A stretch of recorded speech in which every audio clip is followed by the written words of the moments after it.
He came here to Omaha and won the national championship, and it was a dream come true.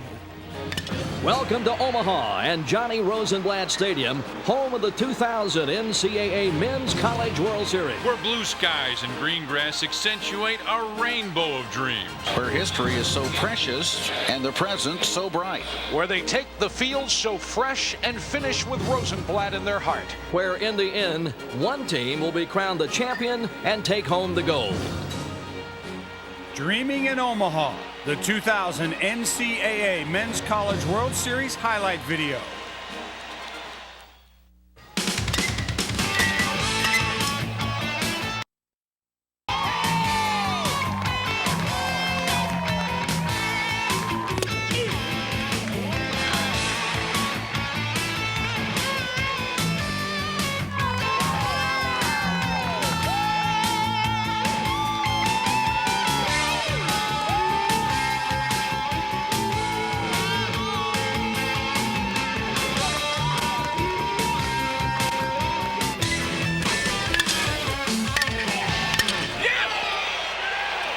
The 2000 NCAA Men's College World Series highlight video, Dreaming in Omaha, is brought to you by Rawlings, maker of the official ball for NCAA baseball championships. For the 51st consecutive year, Omaha, Nebraska served as host to the Men's College World Series, the ultimate accomplishment in college baseball, the dream and goal of so many youngsters. Beautiful Rosenblatt Stadium once again is the site of this magnificent event that provides exciting baseball year after year. In its second year of an expanded format, the 2000 NCAA baseball tournament featured a 64-team field. Following the regional competition, 16 teams advanced to the Super Regional, where 8 teams earned the right to travel to Omaha and play in a double elimination format with a one-game championship. On the line, the NCAA title. The field for the 2000 College World Series represents 5 different states and 6 conferences. The state of Louisiana is represented by the LSU Tigers from the SEC and by the Sun Belt surprising Louisiana Lafayette Ragin' Cajuns. Mike Martin's Florida State Seminoles return to Omaha once again. Also from the ACC, the Clemson Tigers. The Texas Longhorns are the lone representative from the Big 12. The West Coast sent the WAC San Jose State Spartans, along with the Pac-10 Stanford Cardinal. And 1998 College World Series champion Southern California Trojans. By upsetting Houston in the Super Regional, San Jose State earned the right to play in its first ever College World Series. Head coach Sam Ferraro and the Spartans are the first number 3 seed to advance out of a regional and then win the Super Regional to advance to Omaha. Sophomore Junior Ruiz leads the Spartans with a .360 average and was named the WAC Player of the Year. And ace of the staff, Chris Key, has 13 wins on the season, tying the San Jose State single-season record. You know, he's a competitor. He's been known to shut down people and go the distance, and I don't expect no difference today. The Clemson Tigers advanced to the College World Series for the 9th time and its first since 1996. Jack Leggett, in his 7th season as a Clemson head coach, makes his 3rd appearance in Omaha. The Tigers' offense is led by Khalil Green, who comes to Omaha batting .362, and Casey Stone, a solid .360 hitter. Meanwhile, the Tigers have 3 starters with 9 wins on the season. This is the place to be. It's what you work for all year long. Try to get to this point, to play for a national championship, and I think our kids are ready for it. San Jose State started the scoring in the 2nd inning as first baseman John Fagan doubled, scoring Tony Tognetti.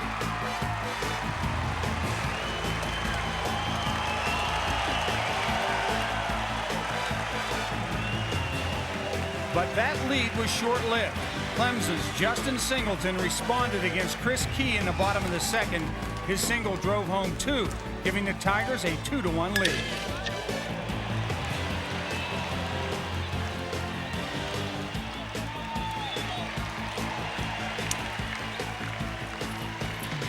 The second inning rally was highlighted by Patrick Boyd.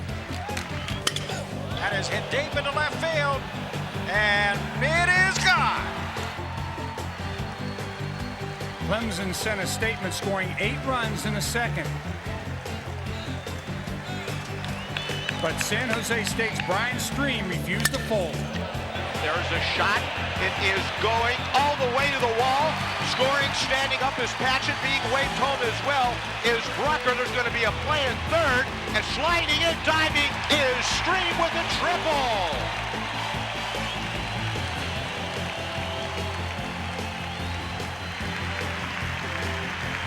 Clemson's Steve Reva relieved Ryan Mottle and shut down the Spartans for the save as Clemson wins Game 1, 10-6.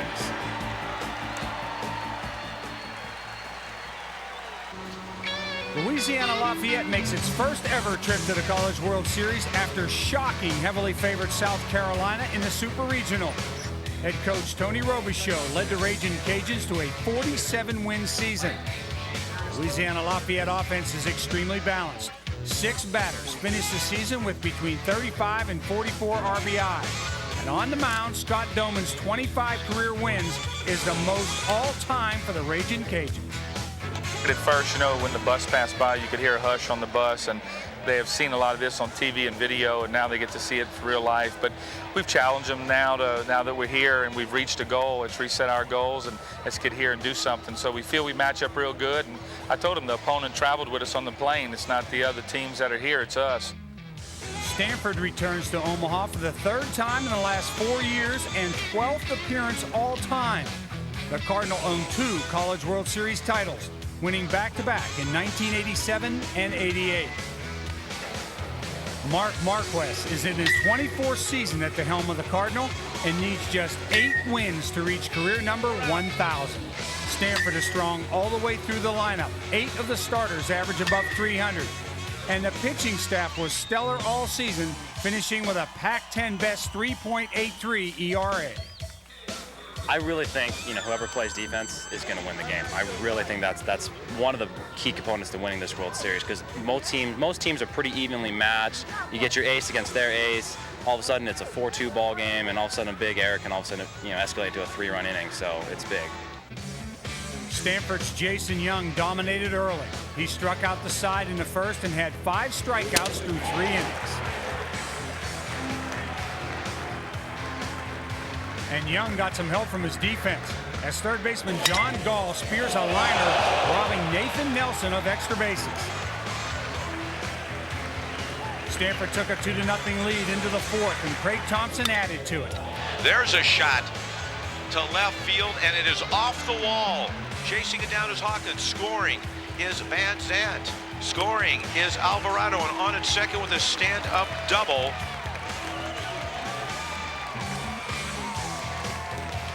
But Louisiana Lafayette cut the lead in half as Rick Heidel, the number 9 hitter, went deep. A 2-run home run reduced Stanford's lead to 4-2.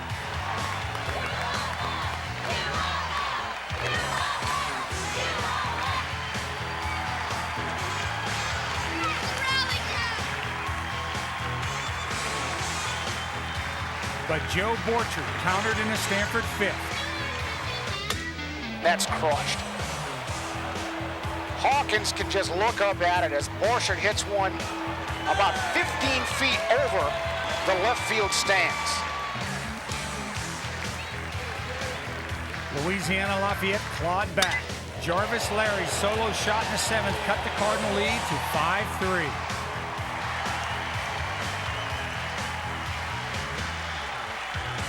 Then, trailing 6-3 in the 8th, Nathan Nelson's solo home run cut the lead to 2 runs once again.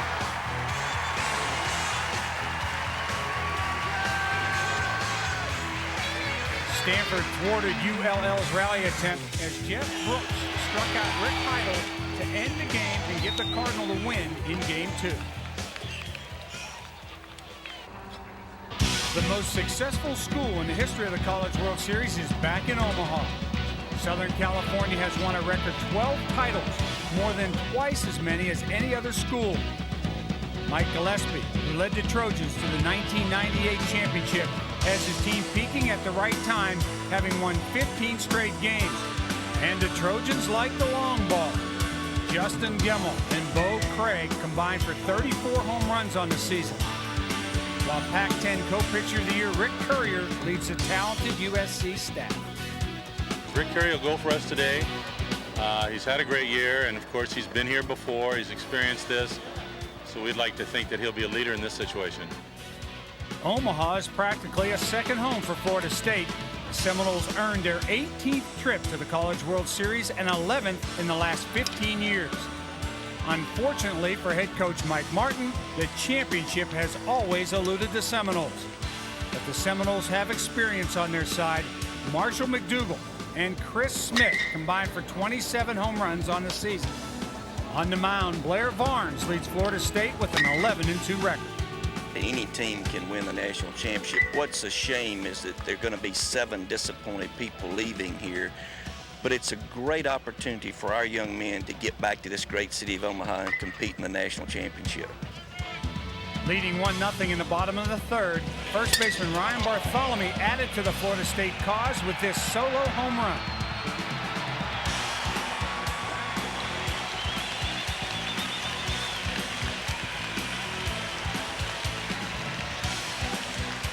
But USC's Anthony Lunetta answered in the top of the fourth.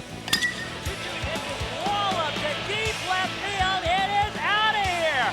Anthony Lunetta, a true freshman, has just hit a monstrous home run in his second College World Series at bat.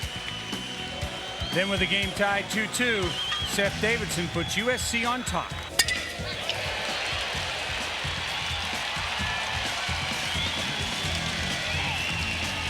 Then a little Florida State defense. There's a drive to center field. Coming up hard is Carl Jernigan. Makes a diving catch. Goes down on the ground and ends the inning. USC's Bo Craig patted the lead in the fifth. There's a rocket shot to right field. Back. It goes gone! It was the 17th homer of the season for Craig. Leading 5-3 in the seventh, USC displayed some spectacular defense. Anthony Lunetta, great range up the middle. Flips at the shortstop, Seth Davidson, for the 4-6-3 putout. How about that for some teamwork?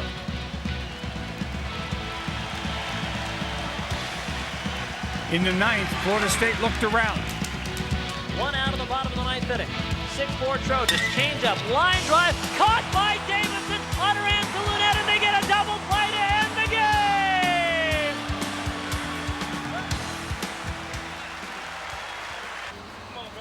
A familiar face returns to Omaha this year as Texas makes its record 28th appearance at the College World Series, but just a first since 1993.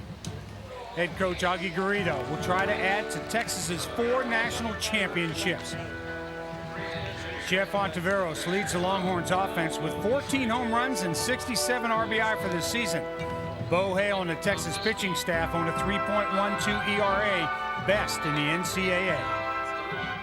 I think if they're not a little bit nervous or a little bit anxious, then their hearts really don't work. Now, if they can stay focused on playing baseball, which is what we've encouraged them to do, then they'll be fine. LSU is one school sorry to see the 1990s end. The Tigers were certainly the team of the decade, winning 4 College World Series championships. Legendary coach Skip Bertman reached another milestone this season, winning his 800th career game. Catcher Brad Cressy leads the NCAA with 104 RBI and 30 home runs this season, and needs just 3 more home runs to set the SEC career mark with 81. While junior Brian Talent leads the LSU staff with a 14-3 record and a 3.16 ERA. It's great. It's great to be back. It's a great city. It's a great event. It's a premier college event, and people say, what's it like? And I always say to them, it's like the Final Four. It's like the Rose Bowl, but better. It takes a longer period of time. The kids really enjoy it, and kids enjoy the moment, and it's special for everybody. Early in this game, the fans saw offense and some great defense all in one play. Brad Cressy's shallow fly was barely within the reach of the diving Matt Rosenberg. But LSU's Ryan Terrio was able to coast home on a sacrifice fly for an early 1-0 lead. After making it 2-0, Blair Barbier continued the first inning onslaught. Swung on a fly ball to left field, pretty well hit. That is way back, and it is gone! Two-run home run for Blair Barbier. And the Tigers lead it 4-0. Leading off the second, catcher Sam Anderson put Texas on the board. There's a fly ball hit well to right. Going back is the right fielder Ray Wright. He's in the warning track. The ball is gone. The first home run of the year for Sam Anderson, and he hits it to the opposite field. It's a 4-1 ball game.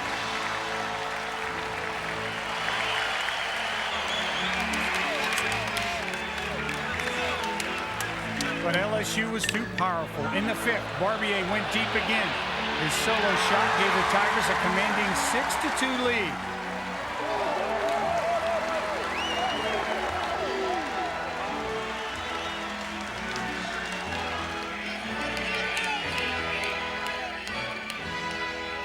And LSU's Cedric Harris poured it on in the sixth. Swung on a chop towards left field. That's in for a base hit. 2 runs will score. The throw comes back into the infield to the home plate, not in time. LSU finished it off in the ninth. Now Gomez trying to close it out. Here's the pitch. Swing and a miss. He struck him out, and the ball game is over. And the Tigers have beaten the Texas Longhorns on a score of 13-5. Every year, the College World Series offers something new for the fans. This year, the NCAA Home Run Challenge, presented by Rawlings, kicked off the festivities. 8 players representing NCAA Division I, II, and III schools took their whacks at the Rosenblatt bleachers using a Rawlings wooden bat. And with Major League Hall of Famers Reggie Jackson, Lou Brock, and Bob Gibson lending support, Louisiana Tech's T.J. Soto hit 8 home runs in the final round to win the inaugural challenge.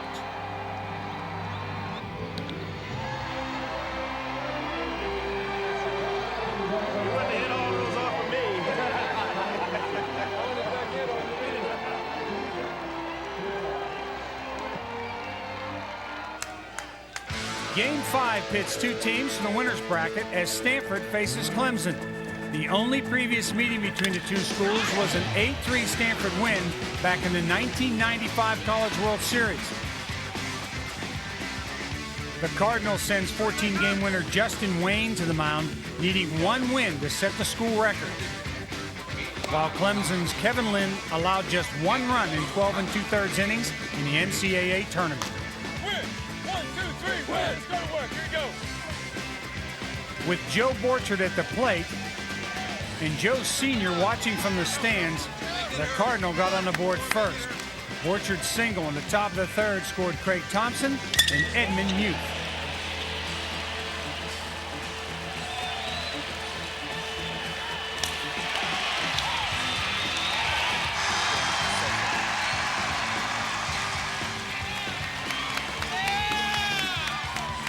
Two batters later, Stanford struck again. Hit hard up the middle for a base hit.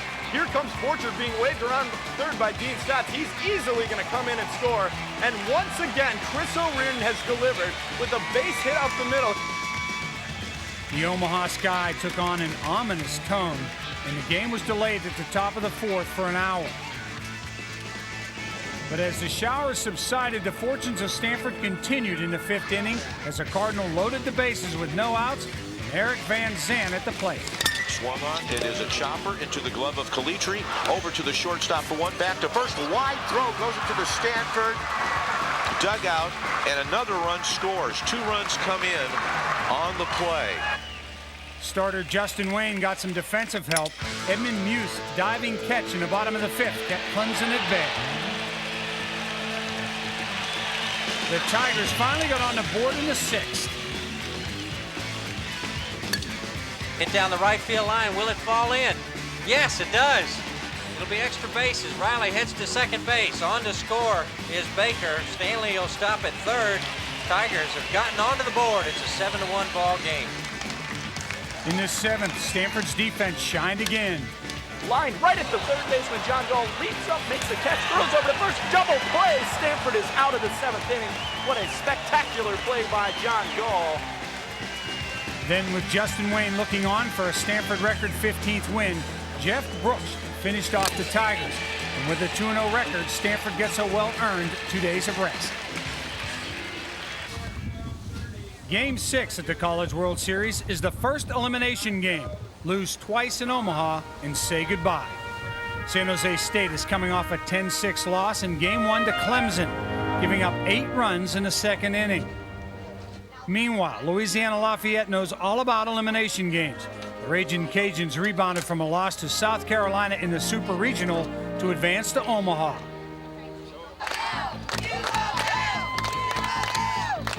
Danny Mazziotti gave Louisiana Lafayette an early lead in the bottom of the 2nd with this solo home run.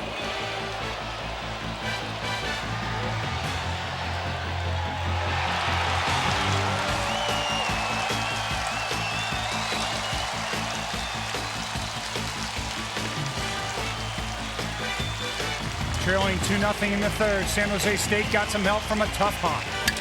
There's a ground ball to the right side, and that's just beautiful, and it's booted by the first baseman. And here comes Douglas around third. He is coming home. Here's the throw, and he's safe. The Ragin' Cajuns got that run back in the bottom of the 5th. That pitch is hit up the right center field gap. Brooker going over, dives, and it's off his glove. Clark being waved by Semino. Heidel will pull into second with an RBI double, and the Cajuns lead it 3-1. One batter later, Stephen Feehan padded the lead. His double scored Heidel, and Louisiana Lafayette jumped ahead 4-1.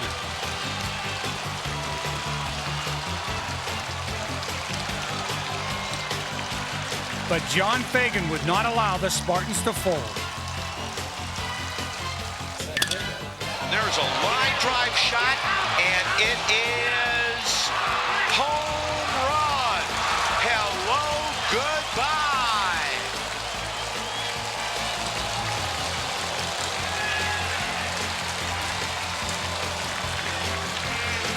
The Ragin' Cajuns continued to answer the challenge as Feehan came through again. This time he singled, driving home a run and giving Louisiana Lafayette a 5-3 lead.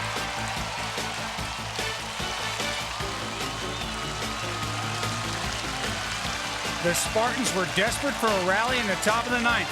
With a 2-2 count and 2 outs, Gordon O'Brien closed the door.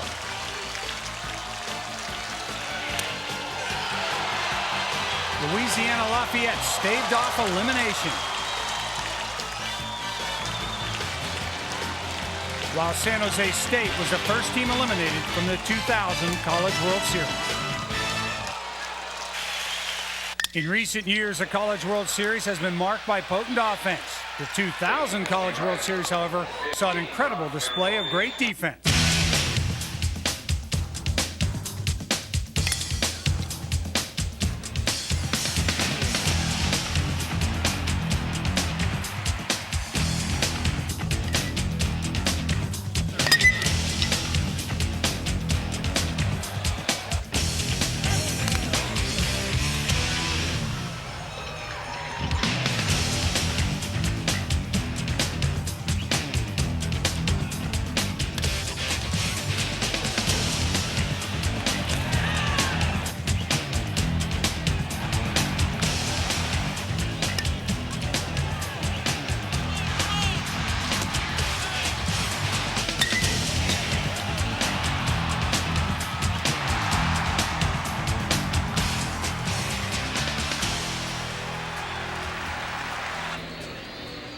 Game 7 was a winner's bracket game between two of the most decorated schools in the history of the College World Series. The LSU Tigers won 4 titles in the 90s, while USC has taken a record 12 championships.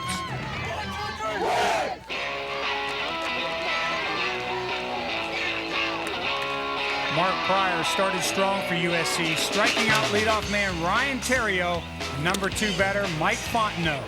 Though Skip Bertman tried to guide LSU through the 4th, USC's Bo Craig had other ideas. Swung on, line to right field and deep. That goes right at the wall.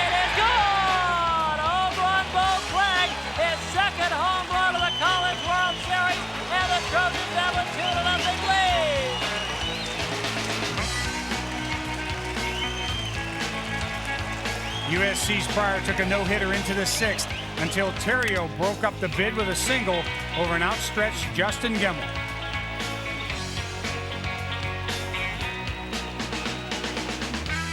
Still in the 6th with 2 men on, Brad Hott faced Pryor.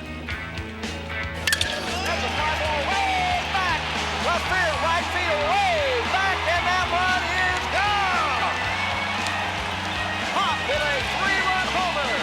And with one swing of the bat, the ball game is tied.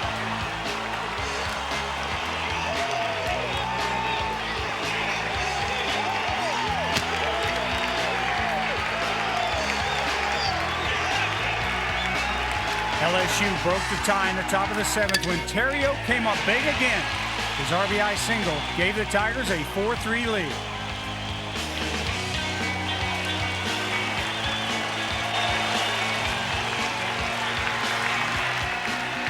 After falling behind 5-3, USC's Alberto Concepcion went deep. Concepcion walloped one to deep left field, Witten back at the track at the wall, it's gone! Alberto Concepcion has just made it a 1-run game! But once again, it was Terrio who got the big hit.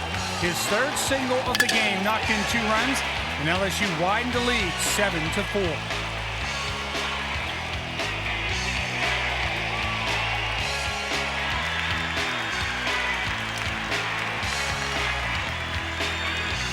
And then Brad Hott iced it. Long fly ball, that's gone. That is way out of here, over the bleachers. Another 3-run home run for Brad Hott. Holy cow! LSU won in convincing fashion, scoring all 10 runs in the 6th, 7th, and 8th innings. And with a win, the Tigers get a valuable 2 days of rest. Survival is at stake in Game 8 as elimination looms over the heads of Florida State and Texas. In Omaha, Florida State is 4-5 following an opening game loss, but the Seminoles have Mike Ziegler on the mound, who has gone at least 5 innings in every start this season. Meanwhile, Texas wants desperately to win one for its conference. Big 12 teams have lost 9 straight games dating back to 1995. 1, 2, 3, 4. The defense shined early in Game 8 as Texas right fielder Matt Rosenberg's diving catch prevented Chris Smith from extra bases.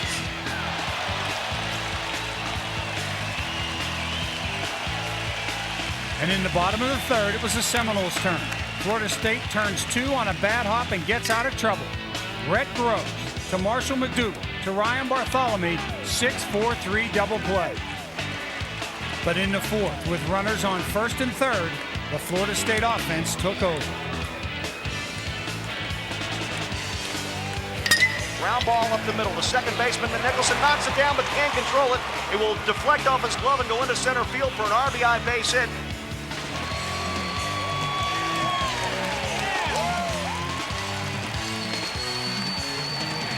Trailing 3-0 in the bottom of the 4th, Chris Hauser put Texas on the board. And the 2-1 pitch, and there's a line drive into left field. It's going to fall in for a base hit.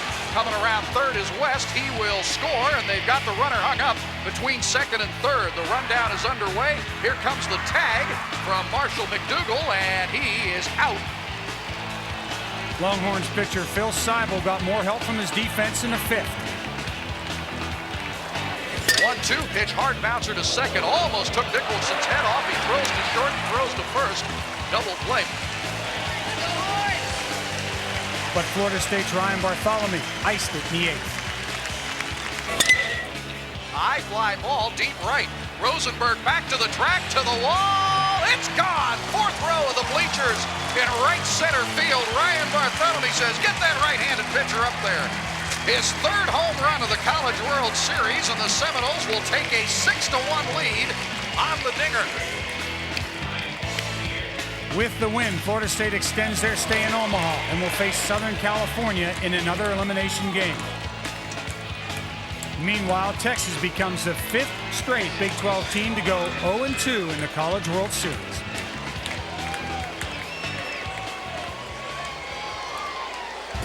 Once again at the College World Series, all the stats, scores, and news can be found online by logging on to NCAABaseball.com. Visitors to the website have the opportunity to experience the real-time, pitch-by-pitch description for every single game. There are very rabid fans all over the country that don't have an opportunity to be at Rosenblatt Stadium, and they want to follow the games during the day in their office or at night at home. And it's just a good opportunity for people to be able to follow the College World Series. A special feature on NCAABaseball.com is the True Look cameras that offer the online participants the opportunity to zoom in for a live look at every area of Rosenblatt Stadium. Now for you, let's say you want to see the pitcher's mound and you want to get up close, you can set the zoom to 9 times and you click on and around the pitcher's mound, and basically the camera will swivel to that particular position and you can see the camera swivel, and then that picture will then appear.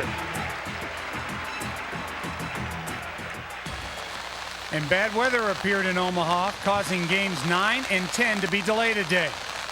It gave the teams an extra day of rest, but it also gave the teams an extra day of nervousness. But in the end, Game 9 was well worth the wait, as the Clemson Tigers and Louisiana Lafayette Ragin' Cajuns hooked up for a classic College World Series elimination game. The game was scoreless through 3.5 innings until Louisiana Lafayette's Will Hawkins went deep, giving the Ragin' Cajuns a 1-0 lead. And Tommy Clark followed. There's a rocket shot. Same spot. And it is gone.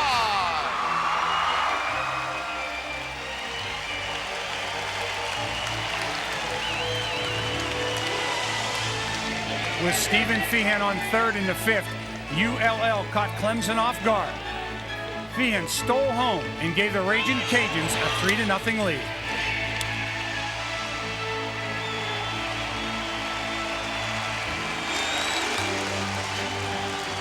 Clemson had 2 on in the 7th and caught a huge break with Brian Ellis at the plate.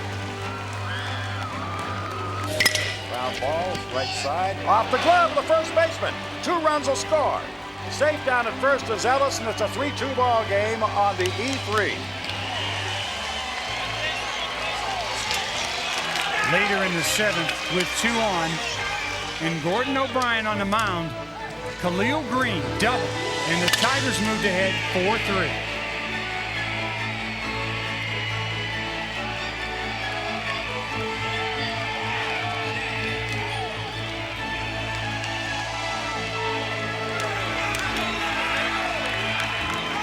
Louisiana Lafayette faced elimination in the bottom of the 9th, trailing by 1 run. With a runner on third and 1 out, Clemson coach Leggett readied his team for a bunt attempt by Stephen Feehan. There's a run down the third base line. Here comes the runner in. He'll score to tie it. Here's a wild throw. The game is tied. Going to third base is the runner. Here he comes. A wild throw down the right field line. He slides. He is safe. And Louisiana Lafayette has won this baseball game. Final score: Ragin' Cajuns 5, Clemson Tigers 4.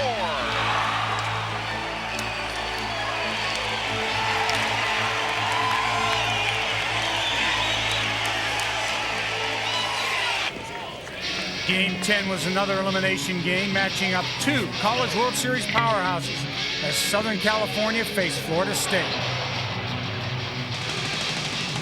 The game started as a pitching duel. USC's Anthony Reyes struck out the side in the 2nd and K'd 5 of the first 9 Florida State batters he faced.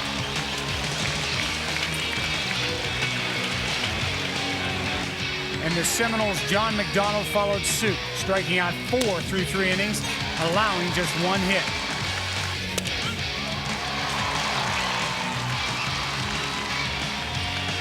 But in the top of the 4th, USC's Bo Craig broke the scoreless tie. It's a high ground ball up the middle, fielded nicely by McDougal. He doesn't have a play. The run comes in to score, and it's 1-0 Trojans as Jamal crosses the plate. USC's defense held Florida State in the bottom of the 4th. Abel Montanez's diving catch kept John Ford Griffin off base. But next up was Seminole slugger Marshall McDougal. There's a drive to deep left field. Back goes Montanez, and wind or nothing, it's gone. It's in the second or third row of the bleachers. And Marshall McDougal gets it all and touches them all. It's a tie ball game. With USC's Bo Craig on in the top of the sixth, the Trojans caught a break. Swung on ground ball to third, fielded by Ballard. He tries to tag out Greg Kent, tries to go to first. It's offline. Purcell is safe. It gets away from Bartholomew. There comes Craig to score and give the Trojans a 2-1 lead. But Marshall McDougal put the Seminoles on his back again. There's a drive to deep left field again. Back goes Montanez. See ya later. About the fifth row, Marshall McDougal saying, I'm not ready to end my Seminole career tonight.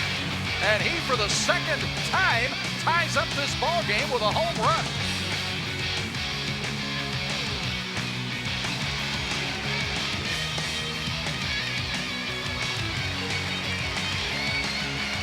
With 2 runners on and 1 out, USC had a great opportunity to take the lead in the top of the 8th.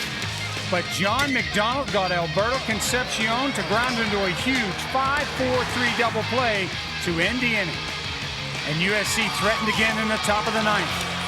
Florida State pitcher in John McDonald trying to work out of this jam. Here's the stretch and the pitch coming. Swung on. There's a liner off the glove of the first baseman. First baseman runs to the bag in time for the third out to return the side. The tense 2-2 game moved to the bottom of the 9th. With 2 on and 2 outs, USC's reliever Ronald Flores faced Florida State's Mike Futra. 1-2 pitch, and he hits a little looper into right field. Seminoles win it. RBI single by Mike Futrell off the end of the bat. And the guys are out congratulating Ryan Bartholomew as Frenchie hits it off the end of the bat, dunks it into shallow right field, and the Seminoles live to play another day. Another fantastic finish, and only the second time in history that 2 games on the same day were decided in the bottom of the 9th. Game 11 of the College World Series matched David and Goliath as 2-0 Stanford faced 2-1 Louisiana Lafayette. The Ragin' Cajuns came into this game fresh off a thrilling win over Clemson the day before. Meanwhile, the Cardinal had the benefit of a 3-day rest. But with a 1-0 lead in the second, it was Louisiana Lafayette that looked well rested. Stephen Feehan took Brian Sager deep, putting the Ragin' Cajuns ahead 3-0.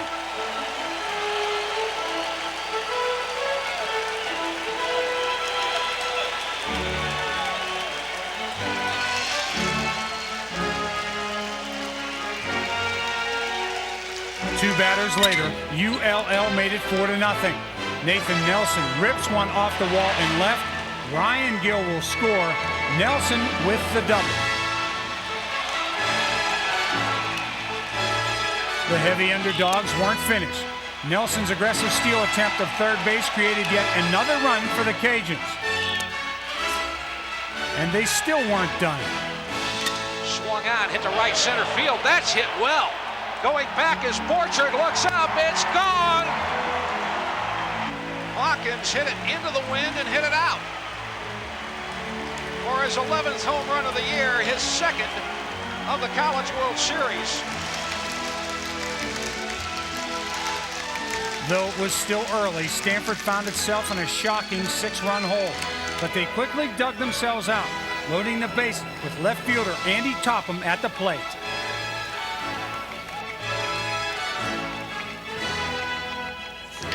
Hit high in the air toward left field and deep, way back, and this one is going to be gone. A grand slam home run by Andy Topham, and all of a sudden this goes from 6-0 to 6-4 in a hurry. The teams traded runs, making it 7-5. Then Stanford's Edmund Muth hit a solo home run in the 5th, cutting the ULL lead in half.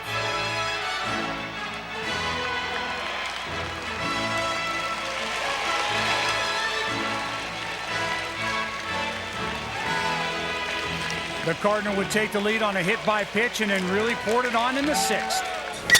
This is drilled to center field. The center fielder, Fian, goes back. He looks to have a beat on it on the warning track, and he misplays it. It bounces in front of him. Bruntlett rounds third. He will score.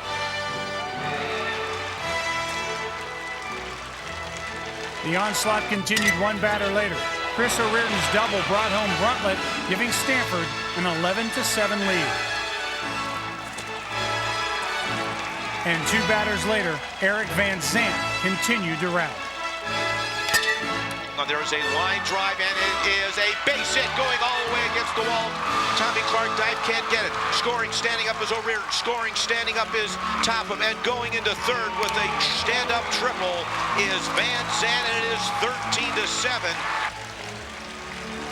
With Stanford well in control, the game became home run derby. First, it was ULL Scott Atwood. Then it was Stanford's Edmund Muth.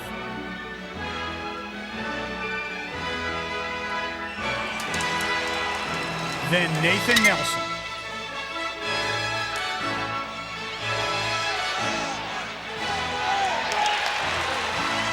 And finally, Muth's third home run of the game put an exclamation point on this victory. The 19-9 win sends Stanford to the championship game in search of its third College World Series title. The Cardinal will await the outcome of the LSU-Florida State battle.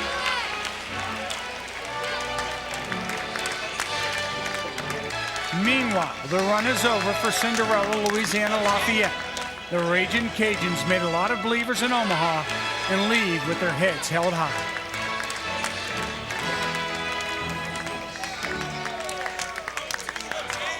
The action on the diamond in Omaha is certainly the main event year after year. However, the 2000 Men's College World Series offered an unprecedented all-access look behind the scenes at the teams and coaches.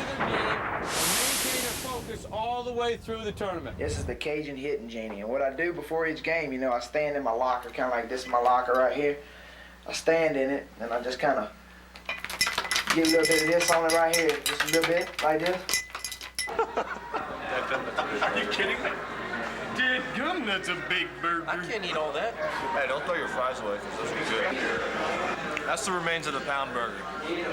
I'm still working on the fries, and I think I'll be able to handle them.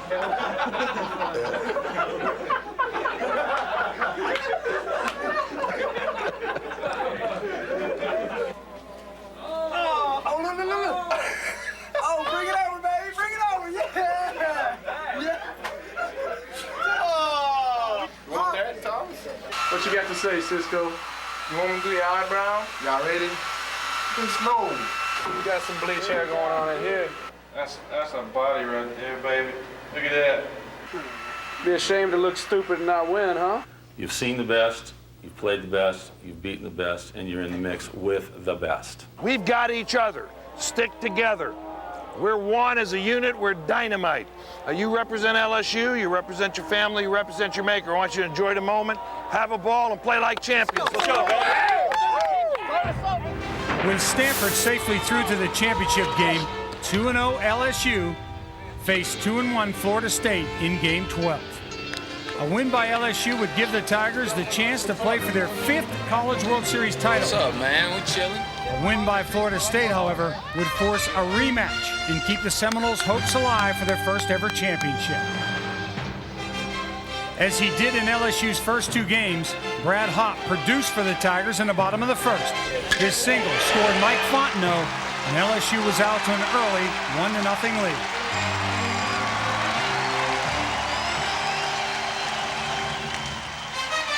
In the top of the second, Florida State threatened, but the LSU defense sparkled. Hopp started a 3-6-3 double play, and the Tigers were looking strong. In the fourth, Hopp came through once again. That's it a long way to right field. Way back, they're looking up, and that one is gone! And Hopp has hit another. Holy cow, it's 2-0 LSU.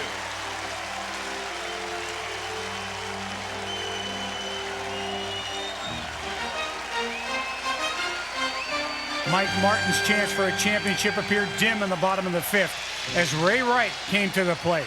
His solo home run gave LSU a comfortable 3-0 lead.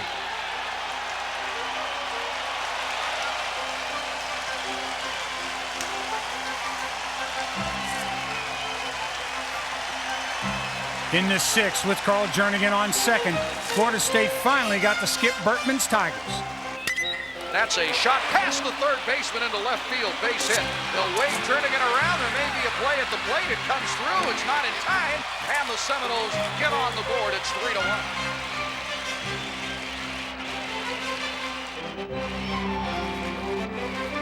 3-1. Later in the sixth, Florida State loaded the bases with one out as Chris Smith came to the plate in a pressure situation to face reliever Billy Bryant. Here's the 2-1, swung on and grounded to second base. To shortstop for one, back to first, double play, and that retires the side. Just what the doctor ordered for LSU. But Florida State kept working with 2 on in the top of the 8th. John Ford Griffin singled, scoring both runners, and the Seminoles battled back to a 3-3 tie.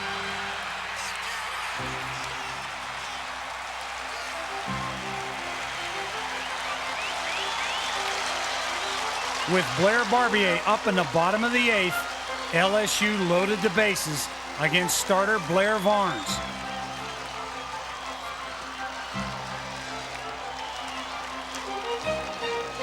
The pitch got away from Varnes and hit Barbier, forcing in the go-ahead run.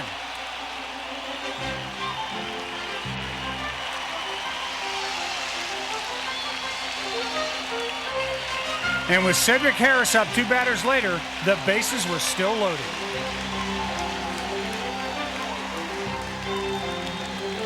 Here's the 0-1, swung on, line drive into center field, base hit. That's going to score 2. Harris comes through. The Tigers score 3 in the bottom of the 8th inning and lead it 6-3.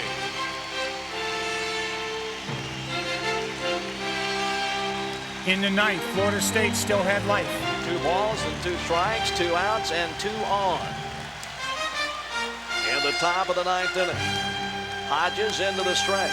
The 2-2. Struck him out swinging. Ball game is over, and the Tigers will play Stanford for the national championship on Saturday.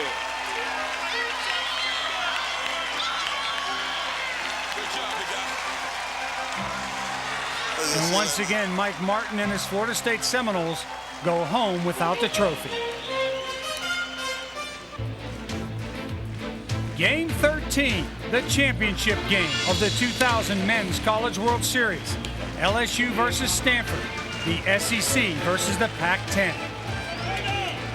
These two teams took vastly different routes to Omaha.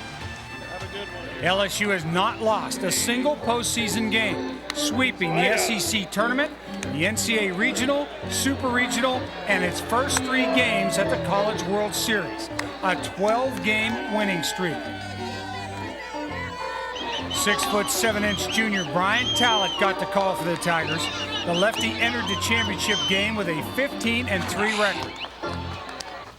Stanford, on the other hand, faced elimination in both the regional and super regional.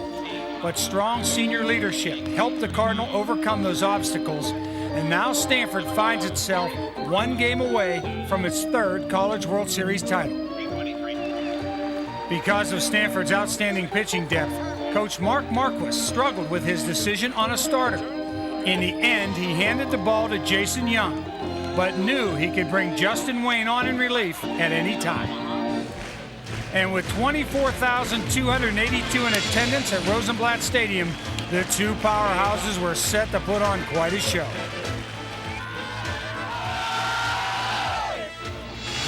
Early in the top of the 1st, Talent found himself in a bit of trouble, allowing the first 2 batters to reach safely. But he was able to work out of it, striking out hot-hitting Edmund Muth, and then getting Joe Borchard to end the inning and strand both runners. In the bottom of the 2nd, LSU got on the board first. Center fielder Cedric Harris singled, bringing home Wally Pontiff, and the Tigers took a 1-0 lead. Then with 1 out, Ryan Theriot got the job done. Swung under ground ball to second base. That will score the run. The throw to first is in time, but Theriot gets the RBI as Harris scores. And it is 2-0. It looked like the game was going to be tied in the top of the 3rd when Stanford's Edmund Muth hit one deep to right. But LSU's Ray Wright made a sensational leaping catch to rob Muth of the home run. but Jason Young had a solid defense behind him also. John Gall started a 5-4-3 double play to end the third.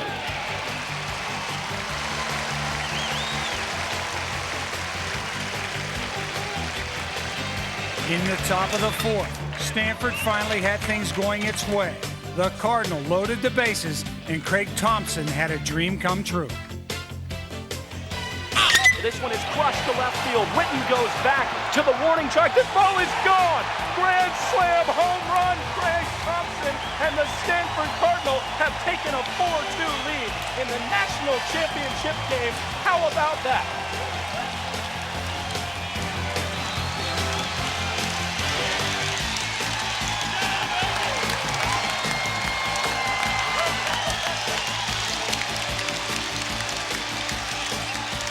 With a 4-2 lead going into the bottom of the fifth, Marquez called on Justin Wayne to relieve Jason Young to shut down LSU.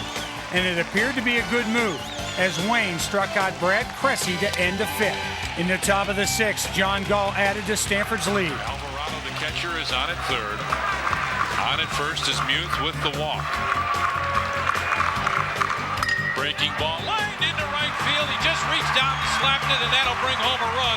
Here comes the runner around second. He'll go into third sliding. A big two-out base hit by John Gall brings home a run for Stanford, and it's 5-2 Cardinal. That lead would have grown to 4 runs if not for a brilliant play by third baseman Blair Barbier. Swung on and chopped to third. Barbier backhands. Got to make the long throw, and it is in time, and an outstanding play gets the runner at first base. Despite the LSU faithful cheering on their team, Stanford's Justin Wayne shuts down LSU in the bottom of the sixth, struck out Pontiff, Harris, and finally Witt. Swing and a miss, he struck out the side, and Stanford is out of trouble in the sixth inning. Jason Young and the rest of the Cardinal felt the enormity of the situation. But the momentum turned in the bottom of the eighth. Blair Barbier hit a solo home run, cutting the Stanford lead to 5-3.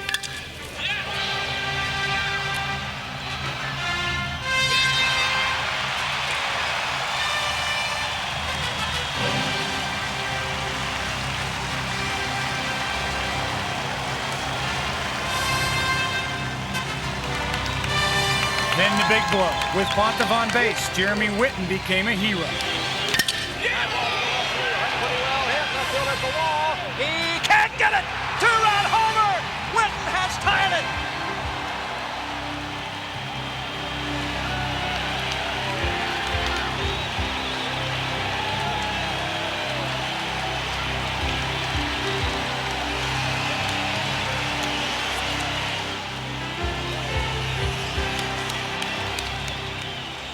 I wasn't trying to hit a home run. I was just trying to make sure that I hit the ball and kept the inning going. And fortunately, I got it up enough in the air, and it went out of the park. The game moved to the top of the ninth, tied at 5. But Stanford was no match for LSU reliever Trey Hodges. Hodges is ready with a 2-2 pitch. Here it is. Struck him out swinging. Pulled the trigger. And then in the bottom of the ninth, the game was on the line. With runners on first and second and nobody out, LSU's best hitter came to the plate. I was put in a situation when both guys got on base. In the back of my head, I said, this is my chance to help the ball club. And I knew he was going to throw me some sliders because he made me look silly on the first two. So I went up there and I sat on the slider, and Coach said, just try to drive the ball or at least get the guy to third base. And there's no bunt sign in sight. With the College World Series championship on the line, tension mounted in both dugouts and also in the stands. Everyone was on their feet for Brad Cressy's big moment. Here's the stretch, the 0-1. Swung on line drive, base hit. Terrio around third. He heads for home. Here's the throw. He is safe. Tigers win. Tigers win. Brad Cressy singles in the winning run, and the Tigers are the national champs of 2000.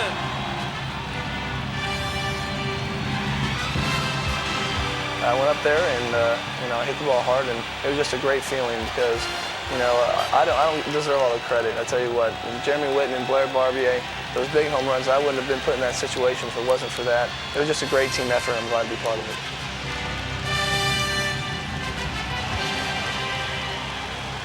Coach Berman and Coach Thomas have made it clear to us to make sure that even if we don't look real good in our first couple of at-bats, if we strike out, whatever it may be, just to make sure at the end of the game, when it counts and when it's on the line, that you go up there with a clear mind and do your best to make something good happen for us. And that's what I was thinking. I was just trying to battle them, and finally, I got a good one and I was able to hit it out. That's huge. We've had guys come up in the clutch all year. Blair especially, being a senior, being our captain. He's been here, he's been through it, and he did the job when we needed it. These boys are special because, Chris, there were some older boys, and we started so slowly, and we just couldn't get it done, and yet they stayed together. I really admired them for that. Blair Barbier in particular, and Jeremy Witten, and some older players just did a wonderful job. And to see them come back and put it together at the end of the season and set a record of 13 straight at the end, which we've never done, was really a wonderful thing.